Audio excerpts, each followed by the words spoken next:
success. And as a part of that, we also have to start defining, well, where does it really mean to fail? And maybe we're looking at things in a little bit of a maybe backwards way. So we're talking a little bit, like Nicole said, it's kind of a real condensed version, but hopefully it'll give you some insights into where I'm coming from with this perspective and give you something to think about as you think about your kids and what is success and what is failure. So everyone's always heard about participation trophies, right? It's kind of like in car commercials, you see it. There's always things about participation trophies and kind of taking care of kids' egos, right? The whole piece is about how do we connect and help kids feel good about themselves. We got to keep helping them feel good, right? I mean, let's keep throwing those carrots out, keep helping them feel good. We showed up, great, here's a trophy, keep going, right? And the whole idea of participation trophies and things of that nature is about how to help kids kind of connect emotionally, right? It's about trying to connect with them emotionally, and things are very emotionally based, and it's also very positive, it's consistently as a positive reinforcement of emotion. And it helps them ultimately develop empathy, which is great on a whole host of levels. But as time goes on, kids start to realize that empathy isn't everything, right? And we as adults know that. But kids also start to realize that empathy isn't everything. And so as they get older, they kind of start realizing that maybe there's a missing ingredient to that. Because as they get older, what they find out, especially after some might find out in high school, some definitely do after high school, the real world doesn't care. The real world doesn't care the way they've been told that the real world cares up until they graduate high school.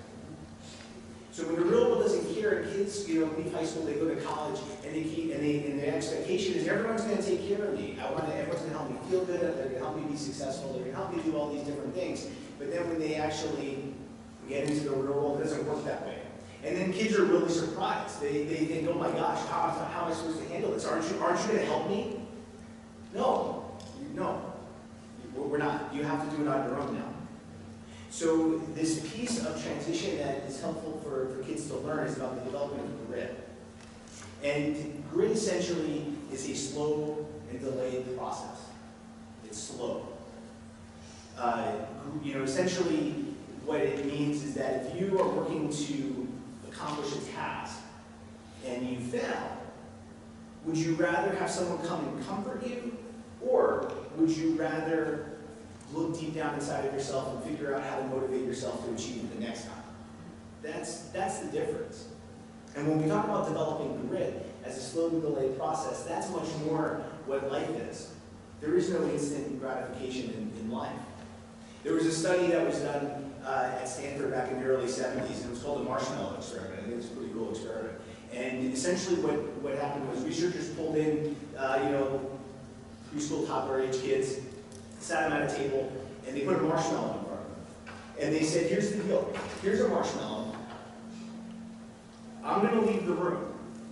Now, while I'm out of the room, you can eat the marshmallow. But when I'm going to leave the room, but when I come back, if the marshmallow is still there, you're going to get 2 marshmallows.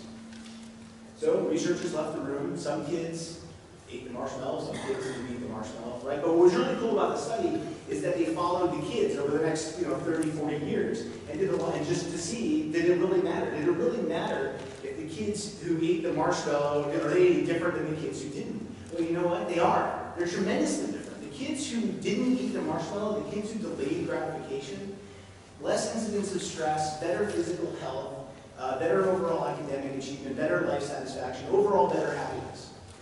Delayed gratification. Now, when we look at the culture today, right, millennials get a really bad rap, right? I've been the first to hammer them a lot, but I've kind of come around in my thinking, and I realized that millennials really are kind of this transitional generation between the industrial and information age, right? They're really kind of the first generation to really be raised in a really qualitatively different environment. Everything is instant. Everything is instant. It has to happen quickly. You have to communicate quickly. Think about when I was growing up and I went out with my parents had to go out with my parents on a Saturday afternoon, but I really wanted to hang out with my friends Saturday night. What'd you have to do? Wait. You had to wait.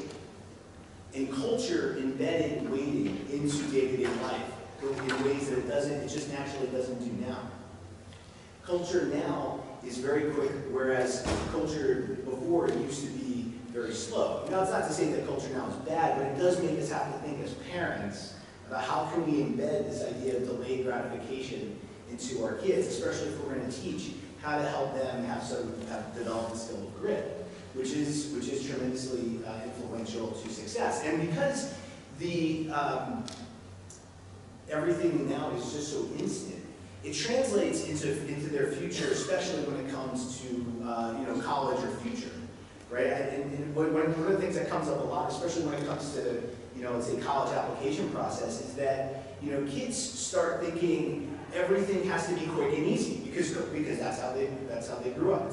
Everything happens quick and easy, so therefore my future has to be quick and easy too. So we have to make sure we get to a good school, however you want to define that. But a good school, what kids decide to do is essentially start getting into things that maybe they wouldn't ordinarily want to do. So for example, want to go to a good school, but gosh, this is a hard school to get into. I really don't like charity, but I'm going to volunteer for one just because it'll look good on my application. I really don't like art and music, but I'm going to paint and play the piano just to say that I actually did it, right?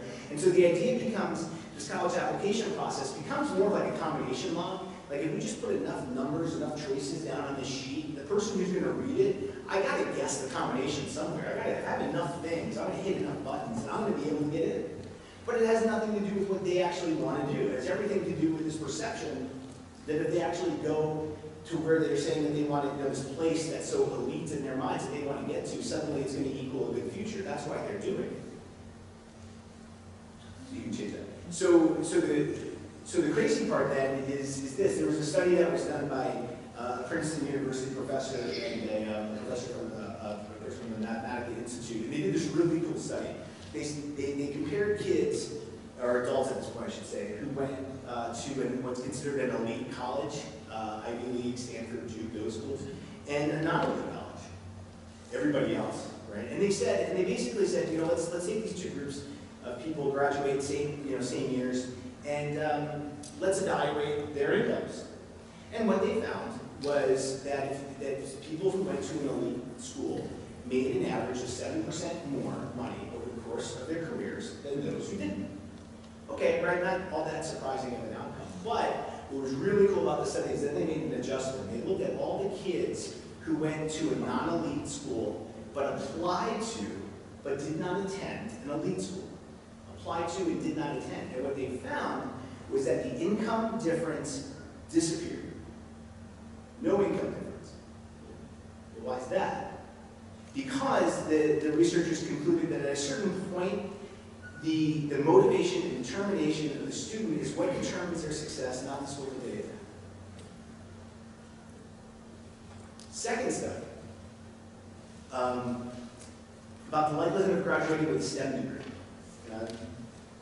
My slides didn't translate over, so follow me on the numbers. So there's another study that was done, about likelihood of graduating with a STEM degree, comparing a small school in upstate New York, Harvard College, with Harvard University. And what they did was they took the cohort of kids in the STEM programs and they divided them up by math SAT scores, right? So a max is 800. So they divided them up into a tier 1, a tier 2, and a tier 3, right?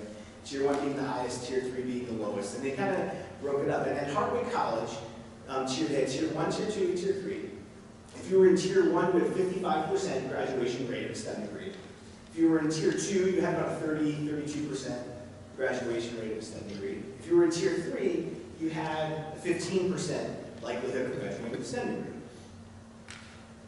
The ranges, the high end of the tier 1 score at Hartwig was like a 565 out of 800, and the tier 3 was like at a 405. Okay, that's kind of the line as far as the scores goes. Then they went to Harvard, tier 1, tier 2, tier 3, and same graduation rates. Harvard's tier 1, about 55%. Tier 2, about the same at like 30%. Tier 3, about the same at like 17%. But the tier 3 score at Harvard was like a 530.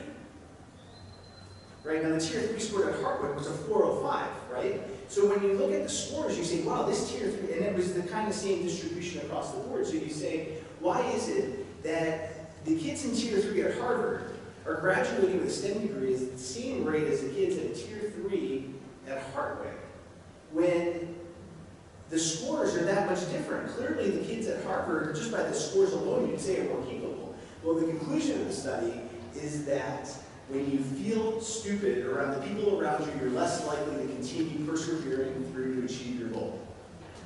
It has nothing to do with the school, and it had everything to do with the perception of the kids who were there relative to the people around them. So it really didn't matter whether they were at Hartwick or Harvard. The kids who were in tier 3 perceived themselves to be stupid relative to the people around them, which led to a further study at the University of California, which said that the odds of graduating with a STEM degree increase by 10 percentage points for every 2% decrease in that SAT score of the school that you go to. You follow? So essentially, the likelihood of someone graduating with a STEM degree increases when the average score of the cohort around you decreases, because you just don't feel that pressure. So what does this have to do with failure and grit?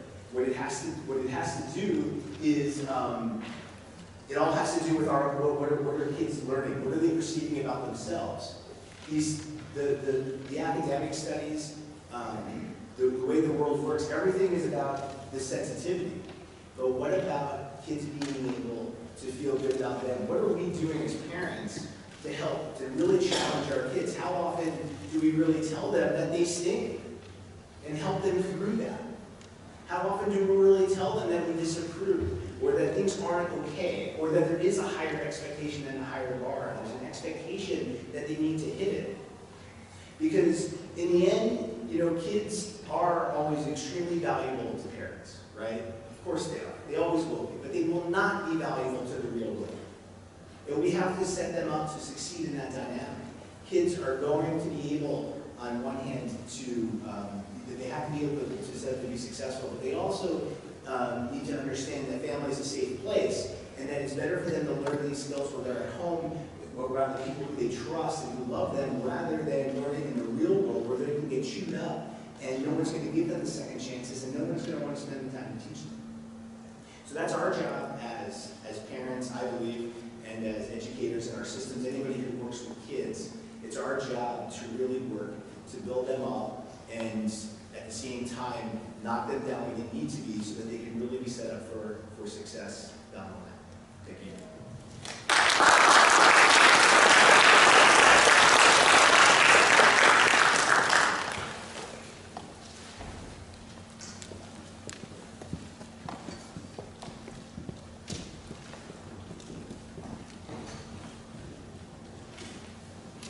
Thank you, Adam.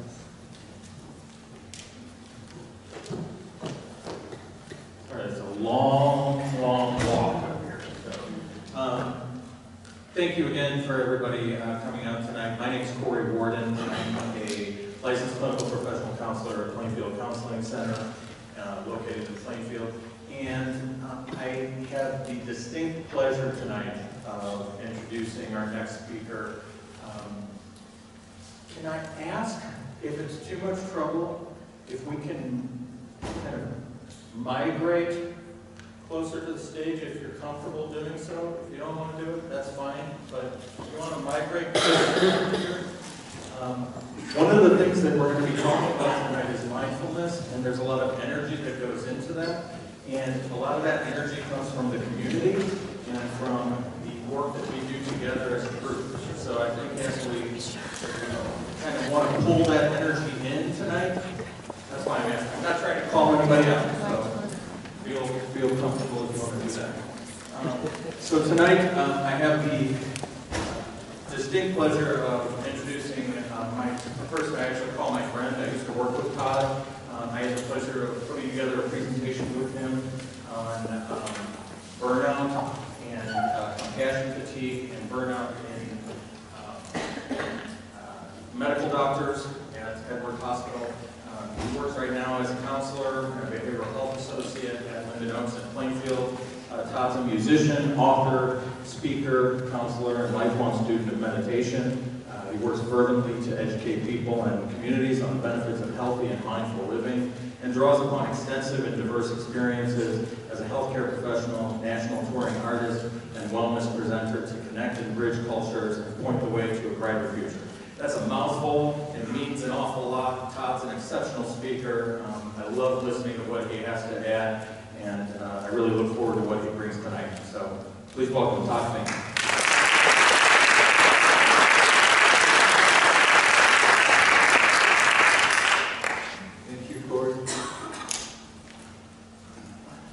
Thanks to Plainfield High School for providing space to give these presentations, and I'm also very, very grateful to my own parents and to the teachers in my life, especially the spiritual teachers that I've encountered and spent time with in my life, because without their influence on me, I wouldn't have anything to share with you tonight.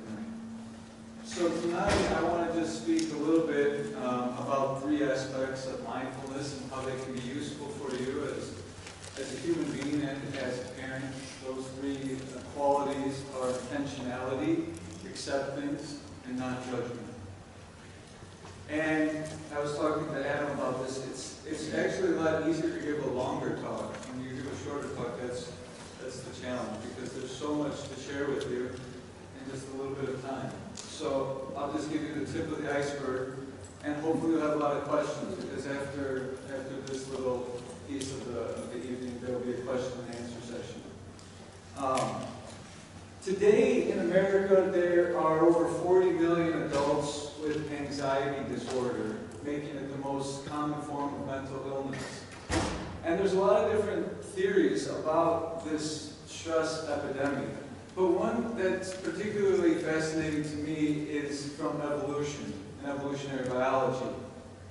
And if you think about an earlier version of human beings, say 100,000 years ago, and a man is hunting and gathering in a field, and in the distance sees some tall grass waving.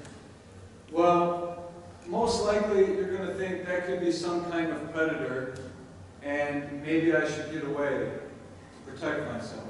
Especially if this is before any kind of tools or weapons to defeat that end. But if you're somebody like me, and you're just like, oh, it's just tall grass until it's anything else, then eventually that's going to be a tiger or some kind of predator, and it's going to kill me. So, according to evolution, or natural selection, unless you ran, you would have died out. And those that ran and those that avoided and got triggered and developed a fight-flight response, which are all the symptoms of anxiety, they lived long enough to have children and pass on a brain that's hardwired to work, to assume the worst. Because if you think about then 1 million years of this, and we all have brains that want to assume the worst in every situation. And although 100,000 years ago that's very useful to have the energy to run away, and what happens with the fight-flight response? Our heart beats faster, adrenaline flows, which gives us energy, and our hair stands on end. And that might have been a lot more useful 100,000 years ago when we had more hair, if we had more hair. But today it just feels really silly, feels very uncomfortable when our hair stands on end. That might have been useful then, but when this is happening in traffic, when my kids aren't listening to me, when my boss doesn't understand me, and when school is uncomfortable, and it triggers that, I have nothing to do with that energy. I can't fight and I can't really run away, but it does become a pattern of avoidance. So you fast forward to the modern era, and organizations like the World Health Organization say, in the last 25 years, the world is actually the safest it's ever been. It may not seem like that because there's so much negativity highlighted in the media, but it is actually the safest it's ever been. So we're trying to heal from this legacy of fear, and maybe this is part of the story. I just think it's interesting. It's interesting part of the story. And mindfulness in particular is actually the antidote to anxiety. Because the very things that happen with anxiety and anxiety disorder are subdued and even reversed through the practice of mindfulness. And there is an abundance of research that is supporting what people and societies and cultures and spiritual traditions understood for thousands of years.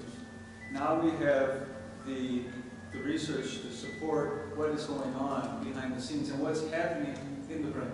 So for example, in anxiety disorder, there is an enlargement of a structure called the amygdala, which is involved with fear and all of those reactions that happen with anxiety. It's called hypertrophy.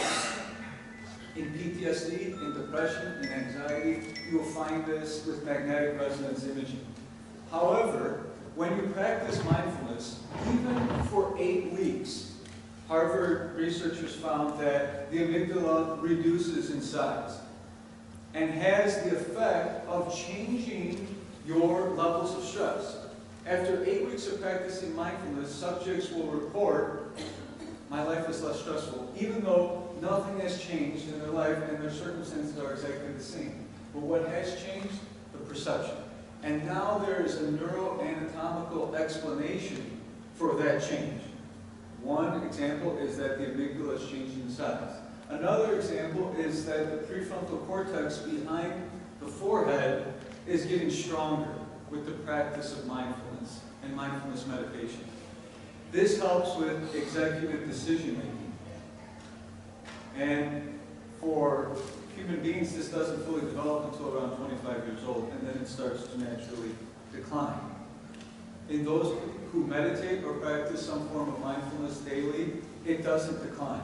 And in this Harvard study, they found that when plotted against age, the size and the strength of the prefrontal cortex does not diminish between 25 and 50, which is not the way it normally happens. There's a normal, natural, age-related cortical decline in brain structure. Another example is the hippocampus, which is on the side of the head, which is involved with perspective taking and spatial relationships. But it's also active when people report feeling compassion and oneness and connectivity. So these things that people report after doing something like yoga or some special form of martial arts or meditation now has a corresponding change in the brain. Something is happening in the hippocampus and changing their spatial relationships. So it's all very fascinating stuff, some of the research that has emerged in the last 10 years that supports the practice of mindfulness. So what is it? Mindfulness is about awareness as opposed to thinking. It's about directing your awareness, and we're going to talk about 3 ways of directing that awareness. One is intentionality. So intentionality is about purpose and being purposeful. We've probably all had the experience of driving on the road and suddenly we don't know how we got onto this road. Or if the last intersection at the street light was red or green. Or when we're in the shower and you're not sure if you washed your hair or not. And you kind of have to check the bottle to see if it's open. Because our mind is elsewhere. Another interesting statistic is that there are over 2,000 emergency room visits annually for vagal-related injuries. They're called VRIs. Why do you think that is? Well, it's probably because the outer part of the vagal is kind of tough, and then it gets softer towards the center, and then there's a hole oftentimes at the center. So unless you're intentional, unless you're purposeful, there's a good chance that the pressure you're putting on the outer part is not going to work as you start to slice through the vagal. And so on some Sundays in New England, this is the leading cause of emergency room visits. VRIs. But in the family, intentionality is also about paying attention to our values and being mindful of how we're communicating in our family. And to remember why we're even in a family. And the most important thing to remember is, what is my energy communicating?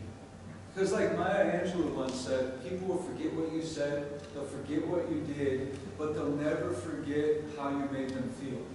And that's what our energy communicates, which is our posture, our look, our eyes, what's going on in the heart. So even if you have all the right things to say as a parent, if your energy is telling a different story, it will be felt. So part of intentionality is being present and being purposeful, remembering our values of whatever they may be, compassion, harmony, support. And it's also important to see how we get conditioned away from our values. And I'd just like to, for a moment, talk about positivity versus negativity and how there's so much conditioning with negativity.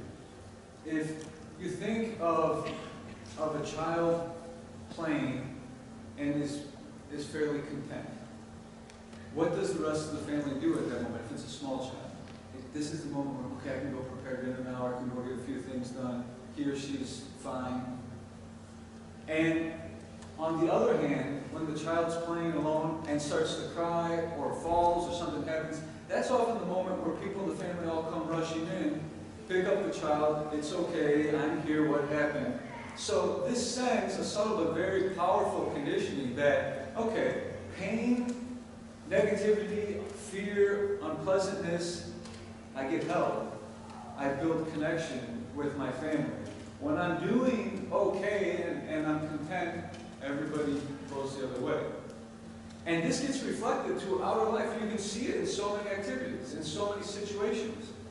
We're driving down the road, like I was saying before, if I'm going through a green light, I don't even know. But if I stop at a red light, I start thinking, why didn't that guy go through the yellow? I could have made it also.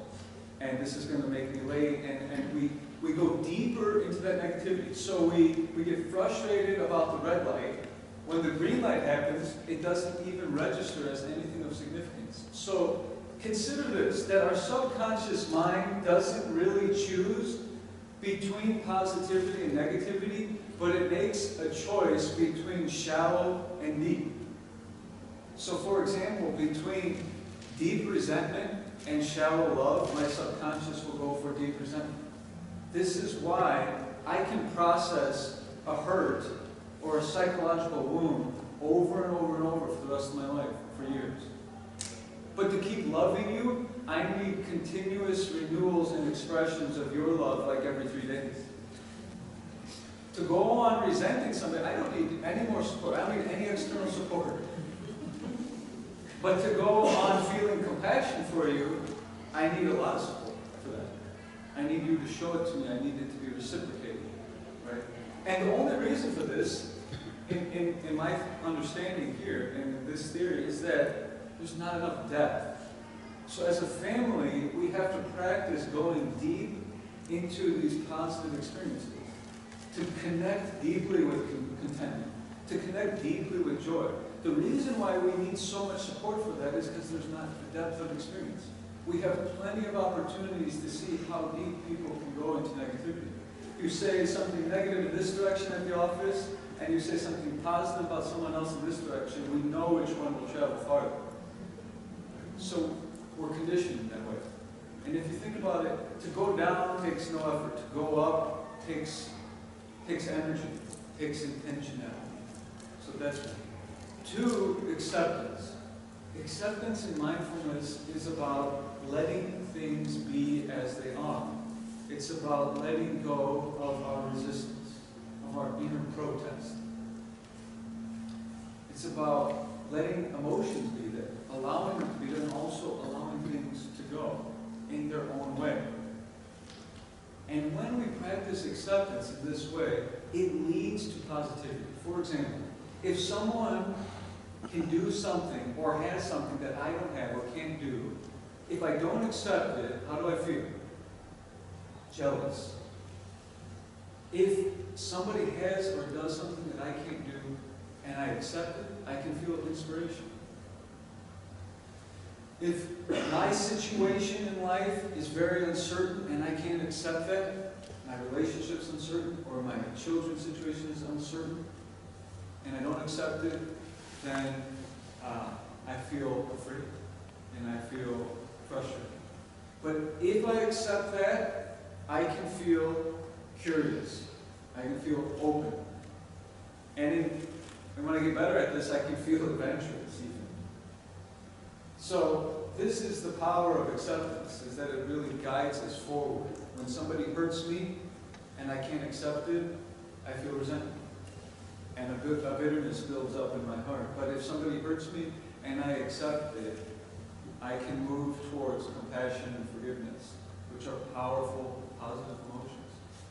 Healing emotions that help us to move forward.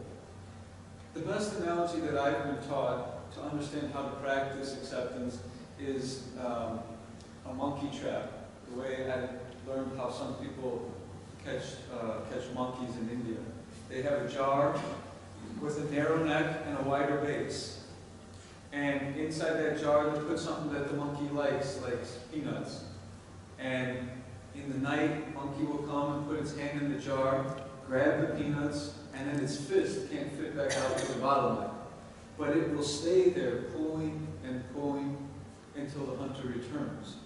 And it's called a trap, and yet it's not really a trap because all the monkey has to do is let go. Similarly, how many things in life, how many emotional experiences or wounds do we really hold on to?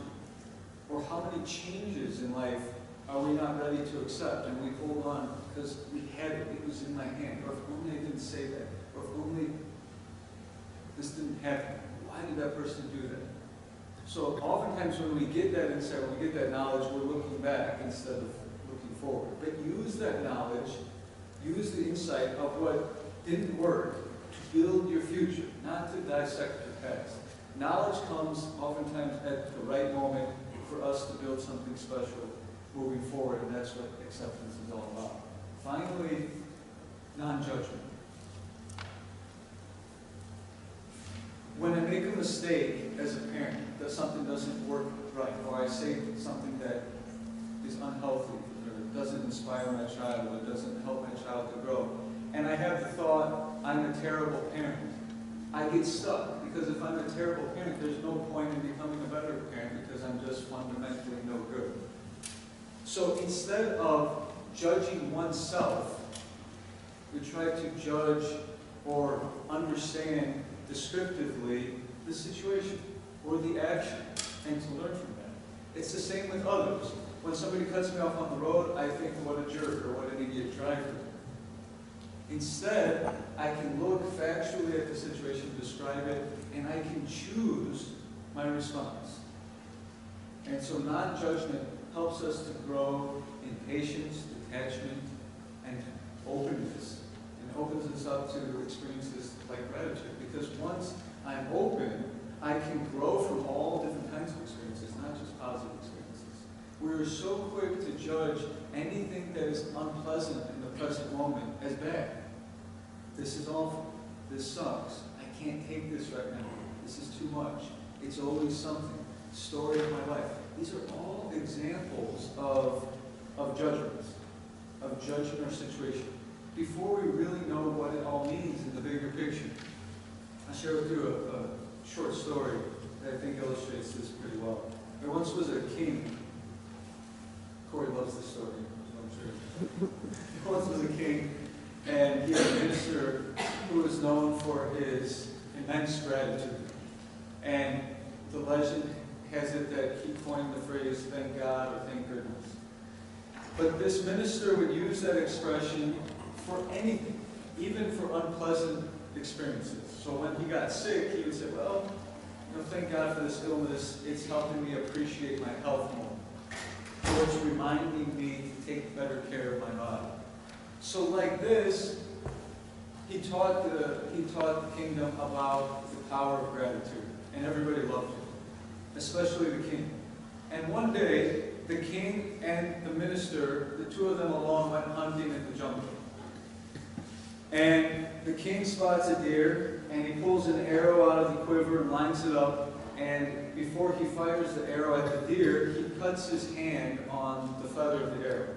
And his hand starts to bleed, and he drops the bow and arrow and cries out in pain. Minister, looking at his king, says, oh, thank God that you injured yourself. It may be meaningful later on. And the king looks at him and thinks, you know, I've had about enough of your gratitude. What kind of minister is going to celebrate or rejoice in my pain? And because he didn't accept it, and because he judged that, he became angry. And in his anger, he picked up the bow and he hit the minister over the head, knocked him out, and decided to leave him for dead. So he ties him up to a tree and starts to make his way back to the palace. But now the king is alone, and he has no royal attendant. And in that jungle, there was a group of tribal people that did human sacrifices. You may have heard the Aztecs did some human sacrifices. Well, these people did, and they were ready to do theirs. And so they spot the king, and they ambush him, and they think they got a really good human sacrifice because he's got some bling, he's got his crown and a few pieces of jewelry. So they tie his wrists, they tie his hands, and they bring him into their little village. And they start to build a ceremonial fire. And the king starts to gather what's going on, and he's starting to freak out. And then in comes this tribal priest with a long gown, and his face is painted black, and he's very terrifying. But his job is to inspect the body of the human sacrifice to make sure that it's in good enough health to be offered to their God. So he's systematically scanning the body of the king until he comes to his hand and he sees this wound and dry blood, and he looks at the people and he starts to call the whole thing off. He says he can't do it, he's not in good enough health. And they cut the king down and says, let him go. King looks at his hand and he says, thank God I cut my hand down that arrow. And when he says this, he remembers, oh, that's exactly what my minister said. So he makes his way back, unties him, starts to beg his apology, and he's like, my anger got the best of me, you were right, but you'll never believe what happened to me. I would be dead right now. So I hope you can forgive me, I hope we can move past this. And the minister's very peaceful, sitting there listening. And he says, of course, thank God you hit me over the head and tied me to this tree. Because had I been with you, they surely would have sacrificed me. So, anyways, this is a little bit about these three qualities that we can practice. Ultimately, to build connection and connectivity with the people around us.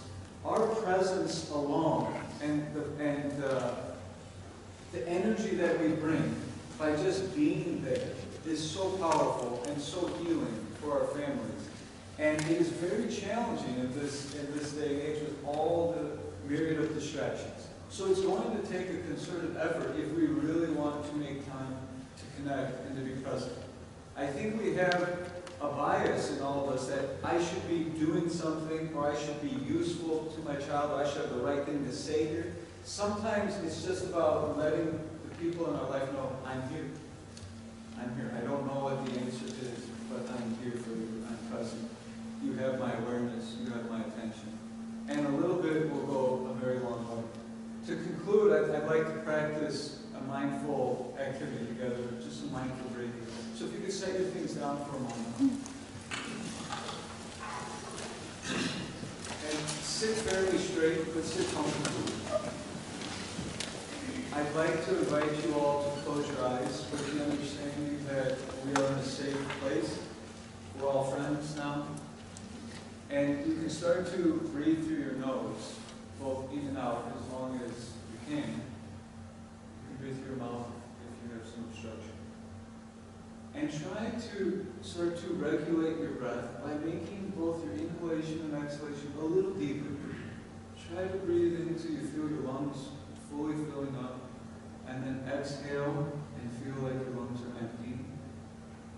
And find a comfortable pace so that you can breathe deeply, but it's not uncomfortable.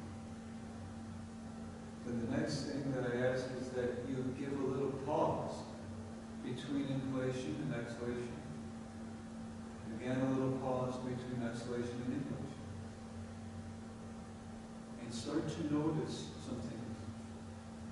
Notice the sensation of air coming in and air going out. Whatever other thoughts might be there, let them be there.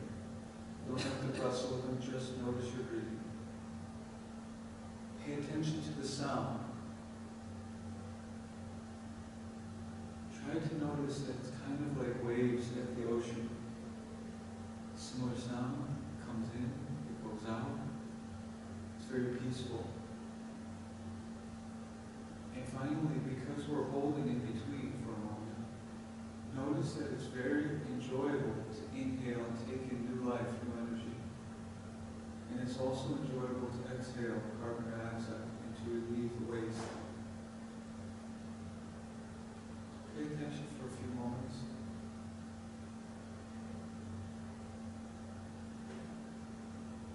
And as you breathe in, really feel like new life, new energy is coming in, peaceful energy.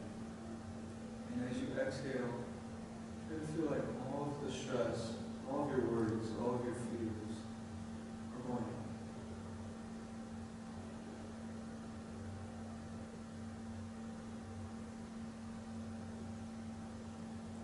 And slowly keep going.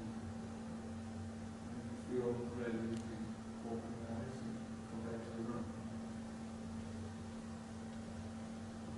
Breathing is a wonderful opportunity to anchor ourselves in the present moment.